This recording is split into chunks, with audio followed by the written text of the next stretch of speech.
watch this topic in Hindi, skip the video to 2 minutes and 55 seconds. Hello everyone, welcome to another episode of Legal Update. Today's topic of discussion is revocation of contract by the principal. First, let us see why is it in the news. Recently, the Supreme Court in the case of Thankamma George versus Lily Thomas and another observed that there would be an implied revocation of power of attorney granted to the agent if the act of principal choosing to act for himself is known to an agent and third person. Let's look at the background of the case. In this case, the principal and the agent were sisters. The principal granted a power of attorney to the agent due to practical difficulties in managing the sale of a jointly owned property. However, before the agent could sell the principal's share of the property, the principal herself decided to sell a portion of her property, contradicting the POA. Subsequently, despite being aware that the principal had sold part of her property, the agent executed the sale deed from the remaining part of the principal's property. The Supreme Court said that the respondent cannot act as an agent of the appellant, and hence the sale deed insofar as the appellant's share in the suit schedule is held void, ab initio, the court held. The court observation was as follows. The Division Bench of Justices C.T. Ravikumar and S.V.N. Bhatti, the court held, the principal's act of selling her part of the property without adverting to the POA amounts to implied revocation of POA. Let's know more about Section 208 of the Indian Contract Act 1872. This section pertains to the termination of the authority given to an agent. It states that the principal can revoke the agent's authority at any time before the authority has been exercised to bind the principal, provided that the agent has not incurred any liability in executing the authority given. This revocation can be either express or implied. However, if the agent has already partially exercised the authority, the principal cannot revoke it for actions already taken. The revocation must be communicated to the agent, and until such communication, the agent can continue to act on behalf of the principal.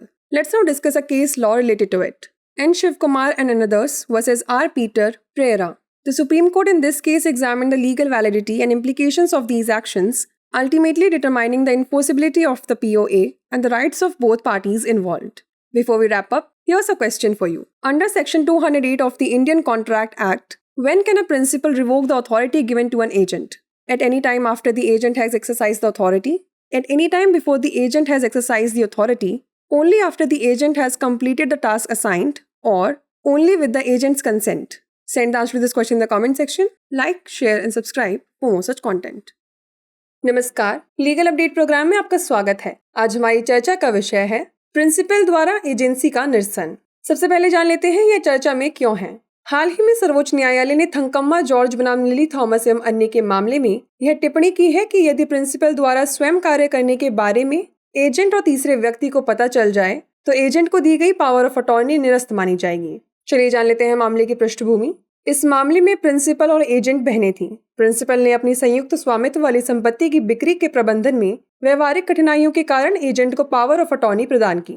हालांकि इससे पहले कि agent principal के हिस्से की संपत्ति बेच पाता, प्रिंसिपल ने स्वयं ही अपनी संपत्ति का एक हिस्सा बेचने का निर्णय ले लिया, जो कि POA का खंडन करता है। इसके बाद यह जानते हुए भी कि प्रिंसिपल ने अपनी संपत्ति का कुछ हिस्सा बेच दिया है, एजेंट ने प्रिंसिपल की संपत्ति के शेष हिस्से से बिक्री विलेख निष्पादित कर दिया। सर्वोच्च न्यायालय ने कहा कि प्रतिवादी अपीलकर्ता के एजेंट के रूप में कार्य नहीं कर सकता है, इसलिए जहां तक वाद अनुसूची में अपीलकर्ता का हिस्सा है, बिक्री विलेख प्रारंभ से ही शून्य माना जाएगा। न्यायालय के अवलोकन की बात करें तो न्यायमूर्ति C.T. रविकुमार और न्यायमूर्ति S.V.N. भट्टी की खंडपीठ ने कहा कि POA को ध्यान में रखे बिना संपत्ति का अपना हिस्सा बेचने का प्रिंसिपल का कृत्य POA को निरस्त करने के समान है। आइए जान लेते हैं भारतीय संविधान अधिनियम 1872 की धारा 208 के बारे में। यह धारा किसी एजेंट को दिए गए अधिकार की समाप्ति से संबंधित है। इसमें कहा गया है कि प्रिंसिपल एजेंट के प्राधिकार को प्रिंसिपल को बाध्य करने के लिए प्रयोग किए जाने से पहले किसी भी समय रद्द कर सकता है, बशर्ते कि एजेंट ने दिए गए प्राधिकार को कार्यान्वित करने में कोई दायित्व नहीं उठाया हो। यह निरस्तीकरण या तो स्पष्ट या निहित हो सकता है। हालांकि अगर एजेंट ने पहले ही आंशिक रूप से अधिकार का प्रयोग कर लिया है तो प्रिंसिपल पहले से की गई कार्रवाइयों के लिए इसे निरस्त नहीं कर सकता है। निरस्तीकरण की सूचना एजेंट को अवश्य दी जानी चाहिए और ऐसी सूचना मिलने तक एजेंट प्रिंसिपल की ओर से कार्य करना जारी रख सकता है। चलिए जान लेते हैं इससे जुड़े एक निर्णय विधि के बारे में। एन. शिवकुमार एवं अन्य बनाम R. पीटर परेरा। इस मामले में सर्वोच्च न्यायालय ने इन कार्रवाइयों की कानूनी वैधता और निहितार्थों की जांच की और अंततः POA की परिवर्तनीयता और इसमें शामिल दोनों पक्षों के अधिकारों का निर्धारण किया। आइए अब नोट कर लेते हैं अभ्यास प्रश्न। भारतीय अनुबंध अधिनियम की धारा 208 के अंतर्गत एक प्रिंसिपल एजेंट को दिए गए अधिकार को कब रद्द कर सकता है? एजेंट द्वारा प्राधिकार का प्रयोग करने के बाद किसी भी समय, एजेंट द्वारा प्राधिकार का प्रयोग करने से पहले किसी भी समय, एजेंट द्वारा सौंपा गया कार्य पूरा करने के बाद ही, या केवल एजेंट की सहमति से? इसका उत्तर हमें कमेंट सेक्शन में जरूर भेजिएगा। ऐसी और वीडियोस देखने के लिए लाइक, शेयर और सब्सक्राइब करना ना भूलें। धन्यवाद।